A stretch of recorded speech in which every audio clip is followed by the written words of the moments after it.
தற்போதைய அண்மை தகவலாக பார்ப்பது நீட் முறைகேடு எதிரொலியாக தேசிய தேர்வு முகமையை கலைக்க உத்தரவிடக் கோரி உச்சநீதிமன்றத்தில் ராஷ்டிரிய ஜனதா தளம் கட்சி வழக்கு தொடர்ந்திருந்தது. ஜூன் 21 நடத்த திட்டமிடப்பட்டுள்ள நீட் மறுதேர்வை கணினி முறையில் நடத்த வேண்டும் எனவும் அந்த மனுவில் கோரிக்கை விடுக்கப்பட்டிருக்கிறது. தேசிய தேர்வு முகமையை கலைக்க வேண்டும் என ஏற்கனவே ஐக்கிய மருத்துவர் சங்கமும் உச்சநீதிமன்றத்தில் வழக்கு தொடர்ந்த நிலையில் தற்போது ராஷ்டிரிய ஜனதா தளமும் வழக்கு தொடர்ந்திருக்கிறது. நீட் மோசடியில் தேசிய தேர்வு முகமைக்கு பெரும் பங்கு உள்ளதும் என்டிஏ அதிகாரிகள் சிண்டிகேட் அமைத்து மோசடி நடத்தியுள்ளதும் சிபிஐ விசாரணையில் அம்பலமாகியிருக்கிறது. இது தொடர்பாக எமது டெல்லி சிறப்பு செய்தியாளர் பால்முருகன் இணைப்பில் இருக்கிறார். வணக்கம் பால்முருகன், இது தொடர்பான மேலும் விவரம் என்ன?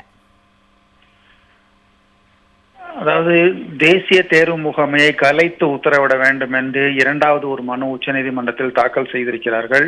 ஏற்கனவே கடந்த வாரம் ஐக்கிய மருத்துவர்கள் சங்கத்தின் சார்பாக இப்படி ஒரு மனு தாக்கல் செய்யப்பட்டது. இன்று ஐக்கிய ஜனதாதளம் கட்சி சார்பாக அந்த கட்சியினுடைய நாடாளுமன்ற உறுப்பினர் சுதாகர் சிங் ஒரு மனுவை தாக்கல் செய்திருக்கிறார். அதில் தேசிய தேர்வு முகமைக்கு இந்த நீட் மோசடியில் பெரும் பங்கு இருப்பதாக அதில் குறிப்பிட்டிருக்கிறார். நீட் கேள்வித்தாள் கசிவு உள்ளிட்ட விவகாரங்களில் தேசிய தேர்வு முகமையினுடைய செயல்பாடுகள் குறித்து பல்வேறு ஐயங்களை அந்த மனுவில் அவர் எழுப்பி இருக்கிறார். அதனை குறிப்பிட்டுதான் இந்த தேசிய தேர்வு முகமையை கலைத்து உத்தரவிட வேண்டும் என்று அவர் கோரிக்கை வைத்திருக்கிறார். அது மட்டுமல்ல, ஜூன் 21 நடைபெற இருக்கக்கூடிய நீட் மறு தேர்வை தற்போதைய நடைமுறைப்படி நடத்தக்கூடாது, கணினி முறையில் நடத்த உத்தரவிட வேண்டும் என்றும் மனுவில் அவர் கோரிக்கை விடுத்திருக்கிறார். இந்த இரண்டு மனுக்களுமே விரைவில் உச்சநீதிமன்றத்தில் விசாரணைக்கு வரும் என்று எதிர்பார்க்கப்படுகிறது. ஏற்கனவே சிபிஐ விசாரணை நடத்தி வரக்கூடிய சூழ்நிலையில் இந்த தேசிய தேர்வு முகமை அதிகாரிகளுக்கு நேரடி பங்கு இருப்பது அம்பலமாகியுள்ளது.